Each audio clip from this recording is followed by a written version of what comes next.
내가 어릴 때와 강제로 바른 청소년 시기를 보냈던 중고등학교 시절, 그리고 군대에 있던 시절은 내가 보기 싫은 것들과 엮이지 않고 살았던 평화로운 시절이었어. 난 아버지 일 때문에 다른 도시로 이사를 가서 중학교를 다니게 되었지. 아는 친구가 하나도 없던 나는 빨리 새로운 친구를 사귀기 위해서 아이들을 지켜봤어. 나처럼 남들과 많이 다른 특이한 사람들은 대부분 사람 사귀는 것을 두려워하고 마음을 잘 열지를 않아. 하지만 난 특이하게도 사람들과 잘 어울리는 편이었고 친구 사귀는 건 자신이 있었지. 누가 나에게 먼저 다가오길 기다리지 않고 내가 먼저 호감을 표시하는 것, 그것이 내가 친구를 만드는 방법이었어. 자세히 보니 반 친구 중에 나처럼 혼자 앉아있는 그런 녀석이 보였어. 알고 보니까 도시 주변의 시골에서 초등학교를 졸업하고 도시 쪽에 있는 중학교로 온 거더라고. 친척집에서 학교를 다니게 된 친구는 나처럼 아는 친구가 하나도 없었고 우린 친한 친구 사이가 되었지. 몇 달 후 친구가 주말에 본가에 간다면서 나에게 같이 가자고 했지. 시골이긴 했지만 버스로 1시간 정도만 가면 되는 곳이라 저녁 때 집에 돌아올 생각으로 친구를 따라 나섰어. 친구네 집은 젖소 목장을 운영하는 낙농가였어.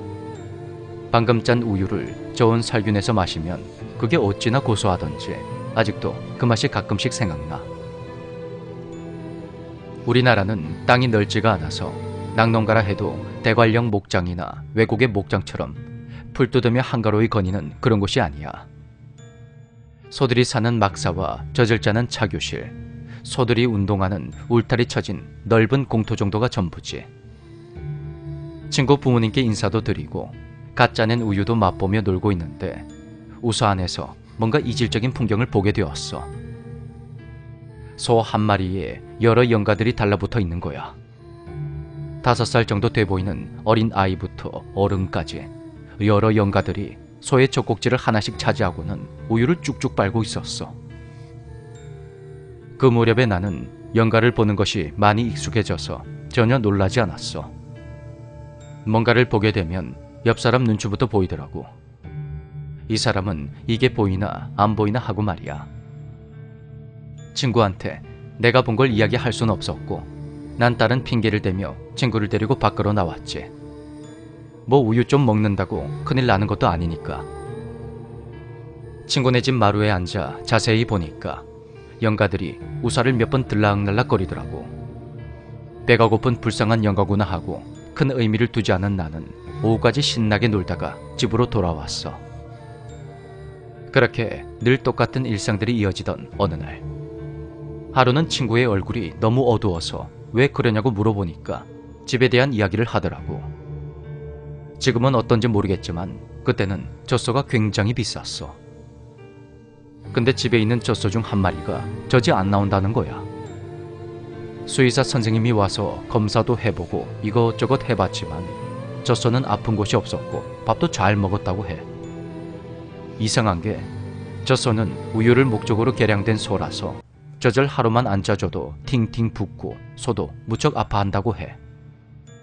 그런데 그 소의 젖은 우유를 다 짜낸 것처럼 텅텅 비어있다라는 거지. 그때 문득 친구네 우사에서 봤던 그 영가들이 떠올랐어. 근데 이런 일이 이번이 처음이 아니라는 거야. 얼마 전에도 소 한 마리가 똑같은 증상으로 한참 동안을 그러더니 결국 도살했다고 하더라고.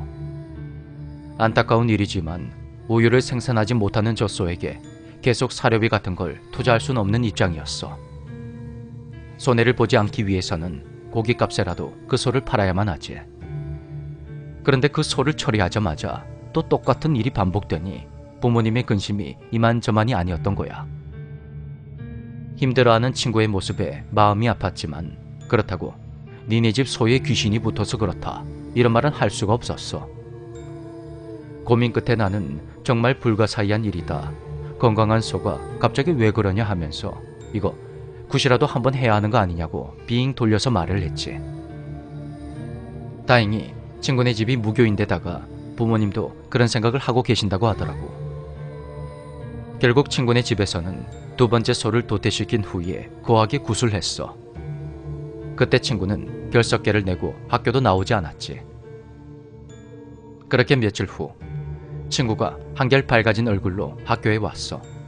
친구는 입에 침을 튀겨가며 그날 얼마나 성대한 굿을 했는지 이야기를 해줬는데 헐, 이거 들으면 들을수록 친구네 가족이 당했다는 생각이 드는 거야. 손가락 쪽쪽 빨던 콧 찔찔이 시절부터 이모를 따라 여러 굿판에 다녔던 나는 대충 봐도 이게 어느 정도 굿이겠다 계산이 딱 나오는 정도였는데 일단 돈이 심하게 많이 들어갔더라고. 게다가 굿을 하는 과정도 너무 수상한 거야. 그 지역 최고의 무당이 와서 했다는데 어찌됐든 배고픈 영가들 제대로 촌도만 됐으면 다행인데 그게 아니었나 봐. 친구네 집 소에게 계속 같은 일이 일어났던 거지. 그 무당은 정성이 부족하다며 다시 굿을 하자고 했고 그 말에 나는 미신이라며 친구를 말렸지. 그러니까 녀석이 날 원망하더라고. 굿하라고 할 땐 언제고 이젠 미신이라고 하냐면서 말이야. 그땐 서운했지만 친구가 그렇게 말하는 것도 당연해. 그 이후로도 무려 4마리 이상의 소들이 똑같은 일을 당했고 친구의 부모님은 남은 소를 모두 팔고 낙농을 포기하셨어. 그리고 다른 도시로 떠났지.